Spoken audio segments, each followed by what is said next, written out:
There's some hoodoos here. Hoodoo? Welcome to Drumheller. Where we are currently.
Somewhere in the Alberta Badlands, something enormous stirs. It's not the sound of your cousin Kyle revving his motorbike at 7 a.m. It's 10:23, but I do hear the motorbike down there. It's the world's largest dinosaur. Tyra is a towering titan standing at 25.6 meters tall and stretching 46 meters long. She is over 4.5 times the size of a real T-Rex, and she is serving Cretaceous couture. She ain't your basic T-Rex. She's a T-Rex that you can enter. Me when I entered? No, that's not good. Cut to David dramatically out of breath. I'm not out of breath, I'm fine. You can climb up into her mouth. She really says she ate, and when she says ate, she means me. Crafted from fiberglass and steel, she weighs in at a hefty 65 tons. And she's not just a statue, she is a marvel of modern engineering, a masterpiece of imagination, a third thing that implies her being impressive. But the countdown to extinction has begun. It's been announced that Tyra will be decommissioned in December 2029. Her lease is ending, and with her aging fiberglass frame, relocation is not on the table. It would actually be really funny to see that on the highway if you were moving it. Tyra was meant to put Drumheller on the map, and she delivered. You think your town is special because it has what? A Starbucks? Well, Drumheller has a T-Rex you can enter. Y'all are not the same. Time is ticking, and Tyra's days are numbered. So make the pilgrimage out here to Drumheller to pay homage to the queen of the dinos before she takes her final These are the arms.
exactly is it like that you're doing, I guess, right now? Yeah, I'm doing something called preparation. Okay. So this is the first step of everything. Okay. You see fossils on the surface and collect it by making the plaster jacket. Okay. Bring it to the museum. Then now I open the jacket and I clean out the dirt and sandstone sticking on the bone here, and then expose nice surface. This one. And then finally put the glue layer on top to protect the surface. That's how we preserve fossils. Wow, that's really interesting. Great, thank you so much. No worries. Yeah, so this is a fleshly, clean surface of bones, and these are the bones after putting layers of coating. So it looks really shiny and kind of gushy. But yeah, it's really nice. We have so many bones not prepared yet, and those are the one of those. Still in the big jackets, sitting on the cabinets. Wow, okay. No time to finish. There's lots of everything. work, eh? Yeah, but we go outside almost every day, collect new fossils. Yeah. That's incredible. There's so many still. Oh my god, yeah, we barely know anything. Awesome. Thank you so much. Yeah, it's in the museum.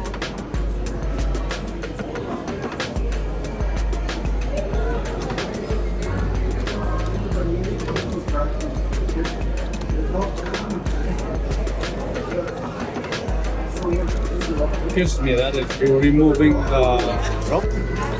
Yeah, exactly. The rock or sand, dirt.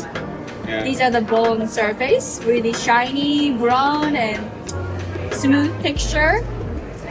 And this is sandstone, which has really rough, no structure at all. So this is the part I have to take off. Yeah, trying to clean out the fossil. I'm curious to know how can you define what are different between that rock and this one, because basically they are rock, right? Yeah, Okay. that's a good question. Yeah, it's just like a calcium. Mhm. And, Yeah. And the thing is like, how can you differentiate between this and this? So That's a that good you can, question. You can remove. Yeah. My experience or what? Mineral wise, it's same thing. It's both rocks, Yeah. but you can tell apart by looking at the color and the texture. Yeah. Dinosaur bone has many times it's more denser than normal rock, so it's harder, so it doesn't break off easily. It also has smooth texture on the surface, as opposed to sandstones without any nice surface or the plain. And the color is also different. This case, bone is browner than the normal rocks, so you can tell. Okay, this is gray, so it's rock. This is brown, so it's bone. But yeah, it really depends on the locations where you find a fossil. Yeah. Can be really dark, like Black Beauty right there, the curled up T-Rex. Yeah. Or it could be rainbow color, like a ammonite fossil. Sometimes they really mix. Yeah, sometimes.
Let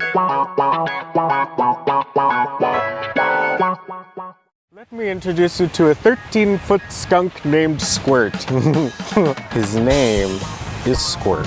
Oh yeah, I got a cough drop and the roof of my mouth is in shreds. Welcome to ཌ. I hope you brought deodorant. Squirt is ཌ's official mascot, installed in 1990, standing tall in a campground like the town's passive-aggressive bodyguard. Flowers to mask the smell, yeah. ཌ's known for its railway history and friendliness, but apparently also for its gigantic black and white ambassador with resting judgmental face. It is pretty obscene, just Squirt. This is the face of someone who probably has been blamed for every questionable smell in a 50-kilometer radius. They say he's a skunk, but honestly, I think he's just a queen in disguise. Squirt is a doll, yes God. This pose, that tail. Squirt was designed by ཌ locals, which means that somebody's dad said, we need a skunk, and everyone just kind of went along with it. If somebody asks me what happens when I eat dairy, I'll just send them a picture of this.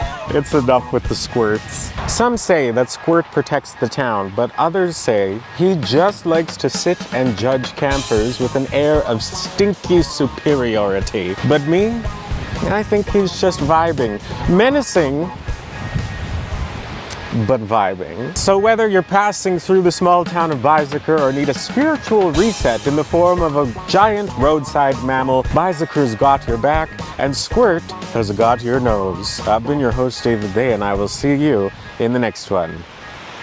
Goodbye. Where do you go when there's no more left to squirt? You. Bicycle.